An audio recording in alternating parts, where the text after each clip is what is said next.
మీరు నిర్బంధం చేసినా నా దీక్ష మాత్రం ఆగదు. ఎక్కడ నిర్బంధిస్తే అక్కడే నా దీక్ష కొనసాగుతుంది. దీక్షా దివాస్ కాదది, ముమ్మాటికి దోకా దివాస్, దగా దివాస్.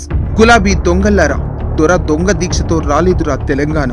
1200 1400 పానాలు పోతే ఒక్కని పాలు తెలంగాణ, ఒక్కని పాలు.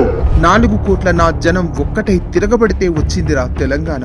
1200 మంది విద్యార్థుల ఆత్మ బలిదానాలతో వచ్చిందిరా తెలంగాణ. ఒక్క పూట దొంగ దీక్ష చేసి ఎక్కడ ప్రాణం పోతుందోననే భయంతో నిమ్మరసం తాగి మధ్యలోనే దీక్ష విరమించిన దొంగ కేసీఆర్.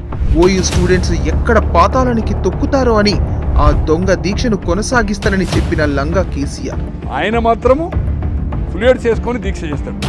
అమాయకులు మాత్రం ఏదైతుందో నాయకుడు చచ్చిపోతాడని వాళ్ళు ఒంటి నిండా ఫ్లూయిడ్స్ ఎక్కించుకుని జ్యూస్లు తాగి కవితక్క కొంగుచాటున ఇడ్లీలు దాచుకుని ఇస్తే బాత్రూంలో కూర్చుని తిని దానికే దీక్ష అని పేరు పెట్టుకోవడానికి కనీసం సిగ్గు అనిపిస్తలేదా?